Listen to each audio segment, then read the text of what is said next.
우리나라의 수도 서울 한가운데 우리나라 땅이 아닌 곳이 있습니다. 바로 용산 주한미군기지입니다. 80여 개의 미군 기지 중에서 용산 기지와 용산이 아닌 기지로 나뉠 정도로 65만 평의 엄청난 면적을 차지하고 있습니다. 2016년이면 용산 미군기지가 반환돼서 우리 국민의 품으로 되돌아오는데요. 문제는 용산 기지가 기름에 잔뜩 오염된 채 반환된다는 점입니다.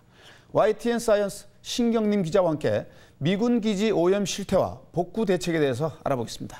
자, 신 기자, 미군 기지가 유출된 기름에 오염돼 있다는 것은 어느 정도인지 알고 있었는데요.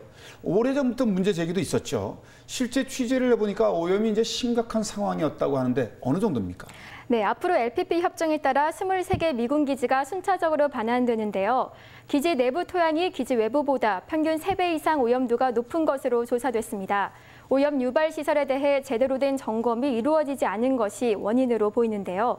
기름 유출 사고가 없었던 춘천 미군 기지는 기름 오염이 기준치보다 100배 이르는 것으로 조사됐고, 하남 미군 기지는 불법으로 폐기물을 매립한 것으로 나타났습니다. 기지 내부에서 일어나는 일들에 대해 내부 제보가 없는 이상 확인할 길이 없는 것이 이런 심각한 상황을 초래한 겁니다. 네, 정말 심각한 상황이군요. 최근 논란이 되고 있는 용산 미군 기지는 이제 2003년부터 녹사평역 근처 광장에 정화시설을 설치한 것으로 알고 있는데요. 지하수의 오염도를 측정하고 정화하기 위해서 설치된 거 아니겠습니까? 10년 동안 진행이 된 만큼 어느 정도 도움이 됐을 것 같은데 어느 정도입니까? 어떻습니까? 네, 기대와는 달리 지하 오염도가 더 심해졌습니다. 네. 미군 기지 내부에서 기름이 꾸준히 흘러나오고 있기 때문인데요. 특히 발암물질인 벤젠의 기준치가 2,800배나 검출돼 충격을 주고 있습니다. 또 이 기름이 한강으로 계속 흘러가고 있다는 충격적인 사실까지 새로 밝혀졌습니다. 네, 정말 말씀대로 그렇다면 정말 충격적인 사실인데요.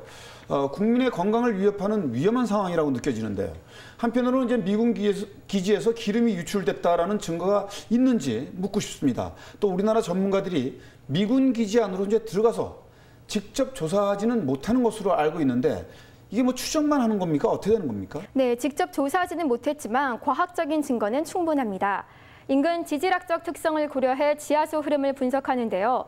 지하수 흐름을 살펴보면 기름 성분이 미군 기지에서 유출된 것을 확신할 수 있다는 것이 전문가들의 설명입니다. 네.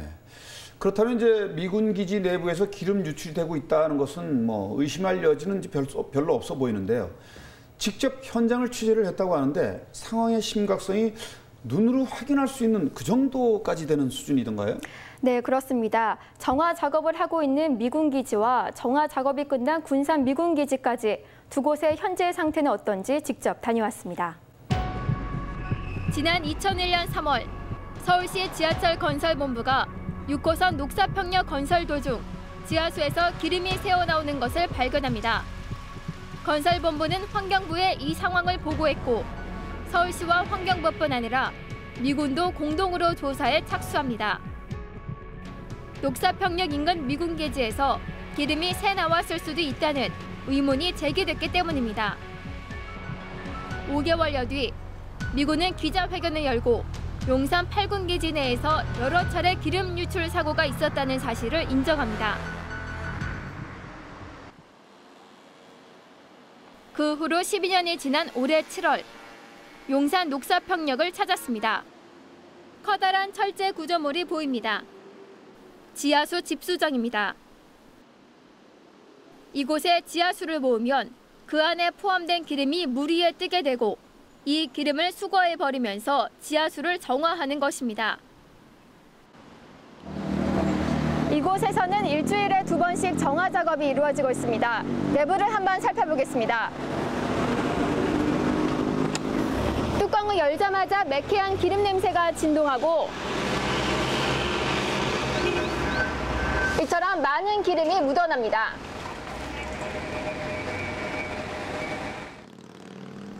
아직도 기름에 오염된 지하수가 많다는 증거입니다. 환경단체는 오히려 오염 수치가 개선되기는커녕 더 나빠졌다고 주장합니다. 실제 2001년 이후에 서울시가 녹사평 주변의 지하수 오염을 확인한 시점부터 지금까지 그 수치가 떨어지거나 개선됐다기보다는 유지되거나 더 나빠진 것이 구체적인 데이터로 나오고 있고 용산기지 주변의 연도별 지하수 오염도 분석 결과입니다. 발암물질인 벤젠의 경우 2010년에는 15mg에서 2011년에는 1리터당 최고 42mg으로 급증했습니다. 기준치의 2,800배를 초과하는 양입니다. 유전자를 변형시킬 수 있는 석유계 총탄화수소의 경우도 2011년 기준치 5,300배를 초과한 양이 검출됐습니다. 결국 용산기지 내부의 토양과 지하수 오염 상태가 생각보다 훨씬 심각할 가능성이 높다는 추측이 가능합니다. 지금까지 지난 20년 동안 국내에서 많은 주한미군기지나 반환기지의 오염 중에서도 가장 심각한 것이 녹사평을 중심으로 한 지하수 오염이 아닌가 그렇게 생각됩니다. 결국 기름 오염을 근본적으로 해결하려면 미군기지 내에 들어가 조사를 하고 대책을 세워야 하는데 현재 상황으로는 그럴 수도 없습니다. 치외법권 지역이기 때문입니다. 사실상 오염이 시작된 장소는 용산 미군기지 내로 저희가 생각하고 있습니다. 하지만 오염원에 접근할 수도 없고요. 오염원에 대한 정보도 알 수가 없고 또 이 오염된 유류, 어떤 기름에 오염됐는지 이런 정보를 전혀 제공받지 못하기 때문에 사실상 근본적인 대책을 마련할 수가 없는 상황입니다. 전북 군산의 미군기지. 2011년 5월 주민 신고로 기름 유출 사고가 외부에 알려졌습니다. 2006년 이후 벌써 6번째입니다. 기름이 처음에 유출된 것은 5월 26일 날 확인이 됐어요. 2011년 5월 26일 날 확인이 됐는데 그래갖고 관계기관하고 같이 와서 이제 방제 작업을 하고 있었고 그 내용을 확인해 보니까 24일 날 이미 기름 유출 사고가 난 거예요. 기지 내부에서. 그리고 나서 저희는 이제 너무 늦게 하는 거죠. 이틀 동안 기름이 계속 흘러내려가고 있었던 거예요. 환경 전문가는 주민이 발견하지 않았으면 미군은 기름 유출 사건을 알리지 않고 그냥 넘어갔을 것이라고 주장합니다. 지난 2011년 기름 유출 사고가 났었던 바로 그 지역입니다.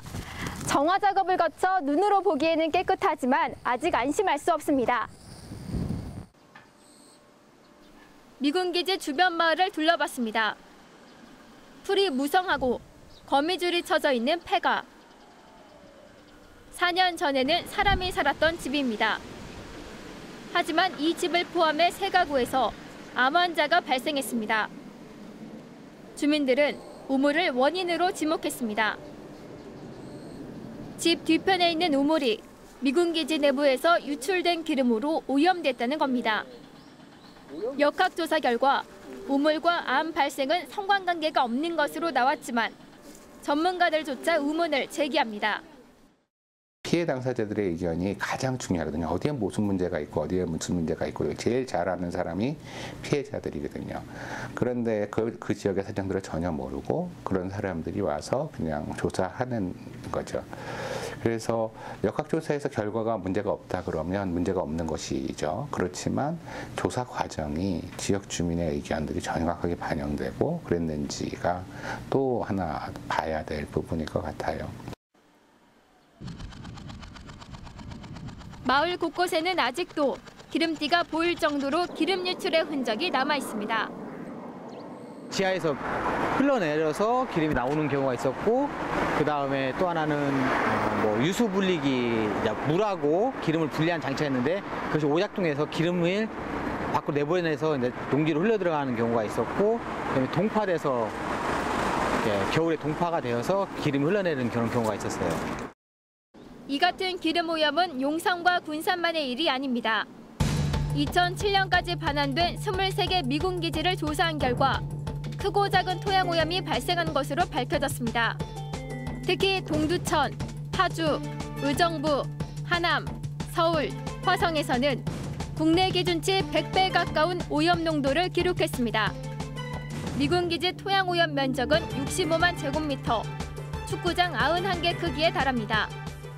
오염되어 있는 것에 대해서 거의 방치에 가깝게 몇십 년 왔기 때문에 현재 곳곳에서 오염이 나오고 특히 녹사평처럼 토양뿐만이 아니라 지하수까지 오염이 되어 있는데 이 기지들을 이제 반환이 눈앞에 두고 있기 때문에 미 측에서는 구체적으로 이것에 대한 정화 계획을 수립하기보다는 반환하고 넘겨주고 나가겠다라는 게 기본 입장인 것 같습니다.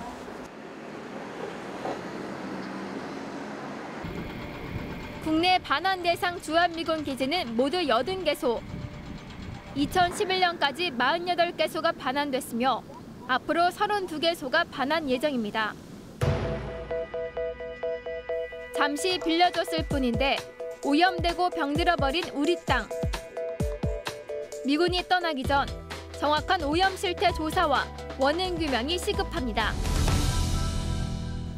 네. 정말 생각보다 좀 심각해 보이는데요. 녹사평역 주변에 설치된 정화시설의 경우는 이제 10년 동안 정화 작업이 이루어졌는데도 물 위에 떠 있는 기름을 보니까 정말 의외고 안타깝다라는 생각이 좀 들고요. 취재 내용을 보면 근본적인 오염원 자체를 치유하지 못하고 주변 정화만 하고 있으니까 이제 10년 정화를 해도 소용이 없는 게 당연할 수도 있겠다라는 생각이 좀 듭니다. 효과적인 정화 작업을 기대하기가 힘들 것 같은 그런 느낌이 좀 드네요. 네, 그렇습니다. 핵심은 건들지 못한 채 주변만 살피고 있는 셈인데요. 네. 용산의 경우 기지 내 오염원에 대한 접근이 불가능하기 때문에 정화 작업이 지체될 수밖에 없습니다. 오염원의 시작이 어디인지, 어떻게 얼마나 유출이 되고 기름의 종류는 무엇인지 기지 밖에서 정확히 파악하기란 어렵습니다. 만약에 이런 처리 시설마저 없었다면 더 심각한 오염 사태가 있었을 거라고 환경 전문가는 말하고 있습니다. 네. 군산의 경우는 이제 미군 기지 주변에 있던 우물물을 마신 주민이 암에 걸렸다고 했는데요. 그런데 역학조사 결과로 봐서는 미군 기지 오염과는 상관이 없다라는 그런 결과가 나왔다는데 어떻게 된 겁니까, 이건? 네, 암의 경우 유해 물질에 노출이 되고 짧게는 10년, 길게는 30년에서 40년이 걸립니다. 따라서 미군 기지가 30년 이상 주둔하고 있다면 책임을 물을 수 있지만 군 기지가 떠난 후에 암이 발생했다면 연관성을 의심할 수는 있지만 책임을 물을 수는 없습니다. 그러니까 이제 더욱 좀 답답하다라는 느낌이 좀 드는데요. 미군 기지 오염 문제, 우리 땅이 죽어가고 또 주변 지역 우리 국민들이 피해를 입고 있습니다. 오염 당사자에게 책임을 물을 수는 없는 겁니까? 네, 미군 기지 주변 지역 오염을 둘러싼 핵심적인 문제를 짚어보고 대처 방안은 무엇인지 알아봤습니다. 진행되고 있는 것이 아니라 현재에도 새로운 오염 물질 유출이 있지 않은가 이런 의혹을 가질 수밖에 없고요. 지금 저 안에가 기름 오염된 지역인데요. 저 안에서 지금 포크레인이 왔다 갔다 하고 있는데 사실 굉장히 의심스러워요. 저희로서는 저기서 뭘 하는지 확인할 수가 없는 거죠. 새까맣게 천으로 둘러싸놓고 안에서 작업이 이루어지고 있기 때문에 알 수가 없죠. 미군 기지 내부에 오염원이 있는 것이 확실해도 우리는 이를 확인할 수 없습니다. 바로 기지 내부를 미군의 동의 없이는 출입할 수 없도록 규정한 한미행정협정 소파 때문입니다. 서울시는 지난해 12월 환경부에 공문을 보내 미군 기지 내 오염원 조사를 위해 미군 측과의 협의를 요청했습니다. 환경부는 2차례에 걸쳐 용산 미군 기지에 관련 서한을 보냈고 미군의 답신을 받았습니다. 그 결과 지난 6월 환경부와 주한미군, 서울시는 소파 환경문과위원회에서 용산 미군기지 오염 문제를 해결하기 위한 한미 공동실무위원회 구성에 합의했습니다. 첫 번째는 가장 중요한 것이 오염 사고에 대해서 조사권이라고 생각됩니다. 오염 사고가 발생했으면 그것을 조사할 수 있는 권한이 문제 해결에 가장 1차적이고 하지만 앞으로의 진행을 낙관할 수만은 없습니다. 2009년 미군이 요구한 공동환경평가 절차서에 따라 위해성 평가를 실시해야 하기 때문입니다. 위해성 평가 결과에 따라 책임 소재가 가려지는데 그 기준이 명확치 않아 시각 차이가 존재합니다. 대상 측은 이제 위해성 평가에 따라서 위해도가 있으면 정화 책임을 져야 된다라고 주장을 하고 이 측은 이런 위해성 결과와 상관없이 인간 건강의 공기에 급박하고 실질적인 위험이 발생했을 경우에만 정화 책임을 진다라는 그런 상반된 입장이 있어서 좀 협상하는 그 과정에 약간의 이견이 존재를 하고 있거든요. 반환이 완료된 기지에 대해서는 미군에 더 이상 책임을 물을 수도 없습니다. 때문에 반환된 기지에서 오염이 발견되면 국민 예산을 들여 정화 작업을 벌이고 있습니다. 지난 2007년 국방부에서는 반환 미군기지 정화 작업에 1,197억 원의 비용이 든다고 밝혔지만 1년 뒤 3,200억 원이 필요한 것으로 드러났습니다. 실제로 정화 작업을 하다 보니 당초 예상보다 무려 3배 정도가 더 들게 된 겁니다. 앞으로 반환될 기지 정화 비용으로 천문학적인 예산이 들어갈 것으로 환경 전문가가 예상하는 이유입니다. 소파 개정, 환경 분과에서 가장 핵심은 오염 사고에 대한 조치, 그리고 조치에 필요한 예산을 누가 분담할 것인가, 그리고 이후에 또 반환 기지에 있어서의 넘겨줄 때 어느 정도까지 정화하고 넘겨주는 것인지, 이런 오염과 매개되어 있는 구체적인 정화 조치, 조사, 그리고 그것에 수반된 예산의 문제라고 생각합니다. 2007년도에 반환된 의정부 미군기지.